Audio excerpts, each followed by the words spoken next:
Hi, this is Chris Ball from Mashpee TV with another Mashpee update. Today I have three gentlemen with me from Christ the King Church, but more importantly they're here about the food pantry. The food pantry there has serviced our community, surrounding communities for many years. I'm not going to go too deep into it because I'm going to let the experts here tell us what it's all about.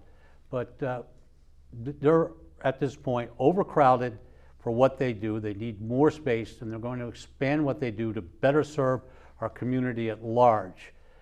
And they're going to tell us why, where, how, what, all the stuff we need to know.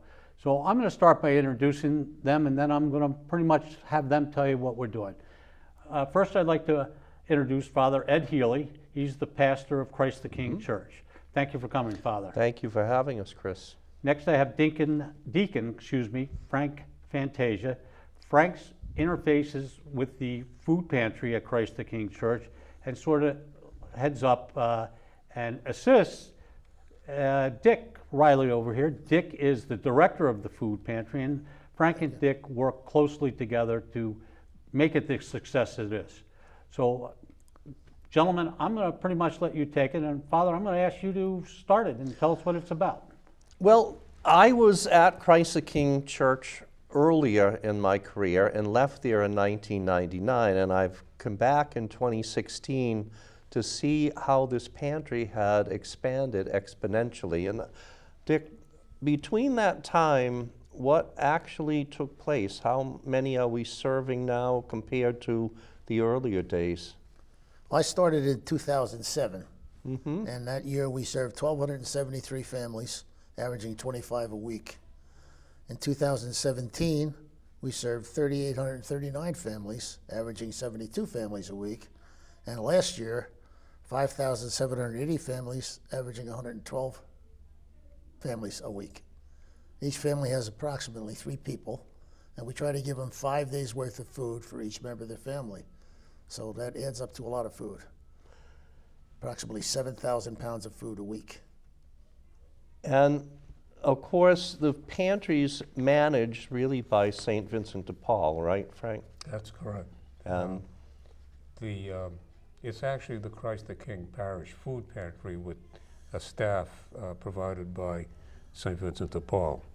I'm the president of the organization at the moment, and we have a board of directors, and we run it as any normal business would run. And it actually, it's become a big business, as Dick has explained. I think we got a big boost from the pandemic. We used to have the clients park in our parking lot at the church and come in individually into the parish hall, and we'd give them shopping carts so they could collect their food and choose some products from what we call the free table. But when the pandemic came, we weren't able to bring everybody in, and we went more to a drive-up situation where we will bring the food out to their cars. They don't have to get out of their car, and we load it into their trunk or into their back seat, wherever they want the food. So it really changed the logistics of the operation quite a bit during the pandemic. One of the critical aspects of our whole operation is our relationship with the Greater Boston Food Bank. We are able to acquire food, the majority of our food, at a very discounted price. I think the average, you can correct me if I'm wrong, Dick, is about 10 cents on the dollar. Absolutely. So yes. if we get 5,000 or 6,000 pounds of food a week, the average bill is probably $1,500 or $1,200 in that territory. Yes. So you can see that relationship is very key to our existence. So Frank, let me just jump in here a second. So you said $1,200 a week, so we're talking $50,000+ at 10 cents on the dollar? Correct. So if I were to go to Stop and Shop, Right. I'm going to spend $500,000? That's correct. Yes. Yeah. Yes. That's a lot of food. That's a lot of food. It's a lot of money. Okay, So that's I'm why, sorry to interrupt. That's why that relationship is extremely important to us. That's our main supplier. And without them, it would really be a financial struggle. Yeah, we wouldn't be able to do it really. So We're gonna have to have free programs too, run by the state and by the federal government, USDA, and the Massachusetts Food Assistance Program. And that's probably 3/4 of the food we get from the food bank is totally free, supplied by those two organizations. That's why the prices are 10 cents on the dollar, because of the volume we get for free. And we also get some donations in the Right. community too. I see the boxes at the bank and Yes. at Stop and Right. Shop. And, Yep, so that's helpful too. absolutely. But all of this creates the problem that we're presently facing, which is storage. can I just back up a second though, Father? So whether it's $50,000, $500,000, how does this get funded now? Well, we have a fund in the parish that our parishioners generously support called the Matthew 25 Fund. So that is the largest funder of what we have to pay for the operation of the food pantry. But the other comes in from donations in the community. Cape Cod 5 is one. New Seabury Women's Club, Mashpee Women's Club, the town of Mashpee, all make contributions because they recognize that this isn't just a church thing, it's something for the whole community to benefit. I also know like they do homeless for the holidays that the fire and police Mhm, yes. department head up, that, you know, Yes. do a substantial donation every Yes. holiday season. I know like the Yes, the recreation department does, fill the van around Thanksgiving time. And I know this because we go out and help film them. Sure. Otherwise, I wouldn't know. So it's, you know, the majority is funded through the parishioners, even though it's supporting the entire community. But also, there's a lot coming from the community itself. itself. Yeah. Yeah. So I'd like to the Mashpee Commons also helps us with the donations a couple of times a year. So Dick, if you can, I mean, tell me like, how many pounds of food do you have a year? And, you know, do you have numbers on like yearly totals? I don't have yearly, 7,000 pounds a week, so that would be what, about 7,000 pounds a week would A be week. 350,000 pounds in a 350,000 year. pounds, yeah. Yeah. 17 tons, is that, yeah. It's So, amazing how much food we go through. so, and I know that some people get it delivered at home. There's a way that if you're homebound, Yes, that you have families that you deliver at home. yes, I know that there's a number of veterans organizations or veterans that come. yes. I also know, and jump in and correct me if I'm wrong here, please. Nope, you're I'm 100% going off correct, yeah. just what I know. I know that there's food for pets. Yep, There's diapers for babies. Yeah. You know, so it's all encompassing. Right. yep, So it's just not food. There's a lot of other stuff. And I believe through, you know, your organizations that there's also ways for people to get help with fuel or things like that. financial Yeah, assistance, yes. that's a separate from the pantry, but also a critical part of what we do. People who have need financial assistance, and we get a donation from Heroes in Transition. That's a restricted donation only to be used for veterans, for housing, car repairs. As you know, housing is a real challenge on the Cape. Some people can, if they can find a house to rent, they need first and last month's rent. Sometimes they can't do that, so we can help them with that. They need to repair their car to go to work. We can help them with that, but that's carried out separately from the pantry, though. Right. So, Father, if you would, please, tell me, I know that you're trying to do an expansion. Why? And how are you going to go about this? Well, the why is that, you know, the pantry started once the parish complex was finished in 1989. So it was kind of an afterthought in the sense that, okay, we started with a small pantry giving out a few bags of groceries a week. So there was no particular space for it. But now, with the scale under which we're operating, the pantry storage needs are, you know, taking up our stage, every closet, a third of our parish hall, as well as the janitor's closet, etc. So we really need to house the pantry in a way that's adequate to it. And so what is going to have to happen is we're going to have to renovate some space that we already have for those storage needs, and hopefully eventually bump out the building itself to create a reception area for the pantry clients. So that's what we're planning. We have a plan made. We know that it's going to cost about $2 million in the end. We can start it in a first phase, which won't require that much, and we hope to start on that in the fall.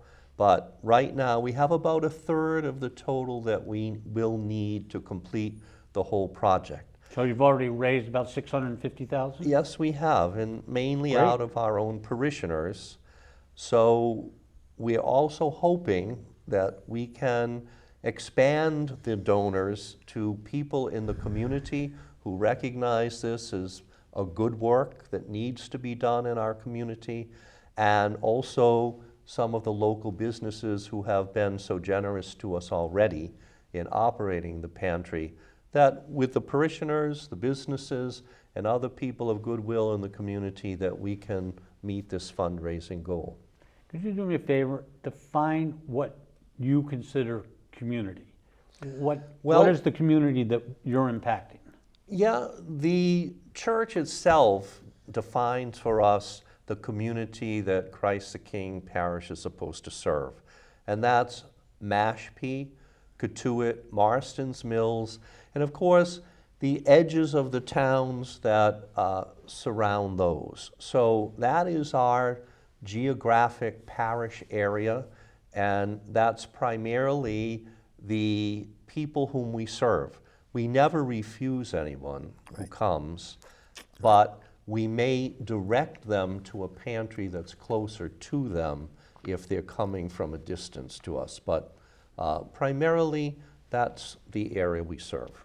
So it's definitely not confined to people of the parish. No. And it's not confined to just Mashpee. No. That is- So, it's impacting, I don't know, you're probably talking 50, 60,000 people. And all the Truly, businesses there with them. Yeah, I'll bet it is. Yeah. Nobody gets turned away. I mean, if you need food and you come in, and we'll take care of you, but as Father said, we will direct you to, if you're outside of that geographic designation, we can direct you to another pantry. We have a list of all the pantries on the Cape that participate in this. So, Could somebody define for me, I heard Father speak of, phases, and starting a phase in the fall. So what's that phase? What's the next phase? What's the final phase? And what window of time are you thinking here? Well, the first phase is to take what had been ante-rooms to the stage that, again, a parish library got put in there also as a sort of afterthought. So to take that out, renovate it to create the actual storage area for the pantry, and most importantly, a loading area, because we depend on volunteers. And, volunteers, we don't want to overtax them moving all this supply. So we need a loading dock that's proximate to the storage area. So that's what we'll be working on first. Then we will house our library in that last third of the hall that's presently being used for food pantry storage. And then the final phase will be to actually expand the building for the reception area for the pantry, but also we are very hospitable to a lot of community programs and self-help groups, and sometimes they need a space that isn't as big as the parish hall, but it's much bigger than a classroom. And so we would be able to accommodate them better as well in the future. So it's going to help everyone, really. So right now, what I think you're saying is that the storage needs of the pantry is taking away the ability to service other programs. That's correct. Yeah. And, and Yes. these other programs can, I know that like the Chamber of Commerce, there are a lot of Travola night sometimes, makes use of that. So it's, Yeah. there's, Scouts, AA, Al-Anon, the Bulgarian school. We host many groups, amongst them. So so you would be able to better serve. better serve them. And do more. Right. In addition, it also, there's a lot of logistical dynamics that go on setting up and breaking down the pantry. And I think the eventual plan will give us our own space so that when we walk out at noontime on a Wednesday, we can put the key in the door. Now, there's a lot of setup and breaking down Yes. of the pantry every Wednesday morning, and when we close at noontime. So Frank, you speak of all these, and maybe Dick is better suited to tell us, but whoever, you talk about all these volunteers. How many volunteers are there, and how many hours a week are they working in total? Any number on that? We have roughly 100 volunteers at any one time, and they all have designated jobs in the pantry. And it's a strain on them with this breaking up and setting up and breaking down every day, and that'll be a big relief to have our own designated area. The other thing, Father mentioned, the logistics of loading and unloading the truck. We pick up our weekly supply of food at the service center in Falmouth with our own truck. And it's usually 6 pallets of food in the truck. When it gets back here, right the present time, we have to unload that one box at a time. We can't remove the pallets from the truck on the pallet. So you don't have like a dock with a No, pallet jack no, we that don't, you're... no. As an example, today we got in 6,000 pounds of food, 335 cartons. Right. Each carton has to be unloaded by hand. Right, one box at a time. And carried from the truck into the hall, the back of the hall, so there's a lot of labor involved here. So I see that while you're talking about 100 volunteers, and they're all volunteers. And they're all older, volunteer. it's another problem, they're all older, so that's another issue, so But- we're so- risking their lives. So give me a guesstimate, how many hours are they working? Well, there's a lot of hours, but I think that's an important point because, the donors outside of the parish that really don't have an understanding of really what we do. One of the questions is how much of this donation is going to administration? And the answer is simple, it's zero, because nobody gets paid here. I mean, none of the volunteers get paid. And the other question that's always asked is it any restrictions or denominational considerations? The answer to that is easy too, no. We don't ask that question. We could not give you a breakdown of the backgrounds of the people that come there. We don't ask them their income. We don't ask them where they go to church. We don't ask those questions. So from a donation point of view, rest assured 100% of that goes back into the community for the food pantry as we see fit.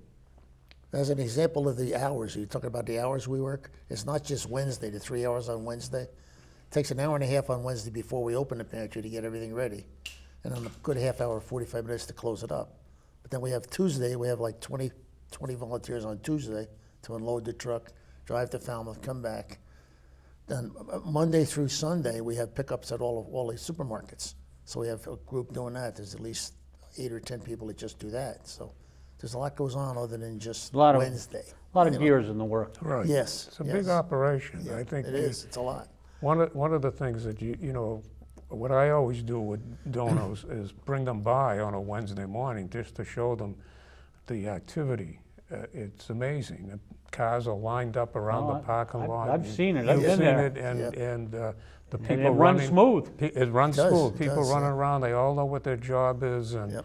it's poetry in motion. But Really, it gets done. Yeah.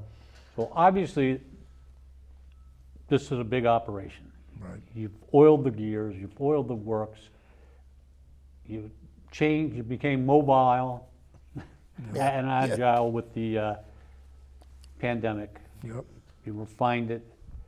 You have a good idea of what your needs are to better serve Yes. not only the food pantry, but the public in general by freeing up space. You're looking to raise $2 million to get this done. I mean, it's a wonderful thing. How do I donate?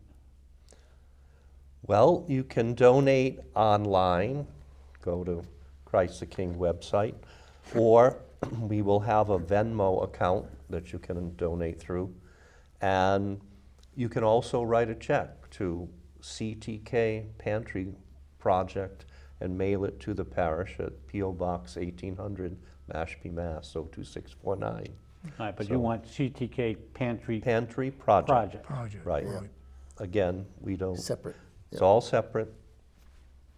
It's Okay. not to the parish, it's to the Pantry Project. And every penny of that goes to the Absolutely. project, To the project. and every penny that is raised for the pantry itself, there's no administration. No. No. It's all strictly donation. Goes right. Yep. You right. guys are doing a wonderful thing, and you've done it for years. I watched it, I donated it to it. Thank and, you. You know, It's amazing. It's amazing what you do. It's Frank. amazing that, people don't really have an understanding that there could be this level of food insecurity in our community, Yeah, but like there Cape Cod, is. Yep. There really is. And it was a eye-opener to me when I got involved many years ago. You don't see poverty around here like you do in a big city. But it's out there. The need is there. The Well, it's need is definitely there. Yeah. So, in closing, any gentlemen have any closing remarks?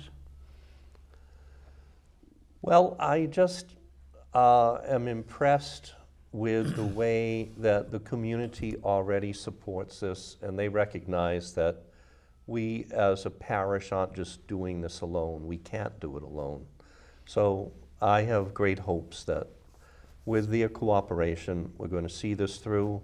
Our pantry will be properly housed in terms of storage, and we will be much kinder to our volunteers who don't have to lift and carry 2 times, and we'll be able to do what we're supposed to do, which is to be a blessing to the larger community in a much wider way. We are, I don't think people realize, we are the only game in town in the communities that we serve. And I think that the generosity of the businesses and the community at large are reflected in that. You don't have to be a parishioner to either volunteer there or to donate there. Or, everybody's welcome. We can use all the hands we can get for volunteers. But we are the only game in town. I think that's why the town steps up to support us too. Both the fire department and the human resources, Services, yeah. human services department of the town is very generous to us too. Well, it's definitely. Can I add something? Just the feeling you get when you serve these people, when they come to the church and we give them the food, 99% of them are so appreciative of what we're doing for them. And where would they be without our help? So it's so rewarding to get that feeling. You must sleep good that night. It does. It makes you feel really good. It does. Yes, I do. Thank you. Must sleep good. And I know you've all worked hard and long on it. We thank you very much. I thank you very much. The community does. And I think you wrapped it up when you said, it's community. Everybody's out there. Those of us that see it, realize it, and we're looking, for support for you. Thank you. We Thank appreciate you. that. Thank you, Chris. Very We much. appreciate you guys. Yes. And all your volunteers, please express that to them, and I will. we'll continue to try to help any way we can. Thank Thank you. you. Yeah. Right. Thank you. I want to thank our guests today for coming in and sharing what they're trying to do with the food pantry at Christ the King Church. And folks, please, they'll appear on the screen ways that you can donate, links to do that. Please do what you can. And this is Chris Ball signing off on another Mashpee update, and we'll see you next time.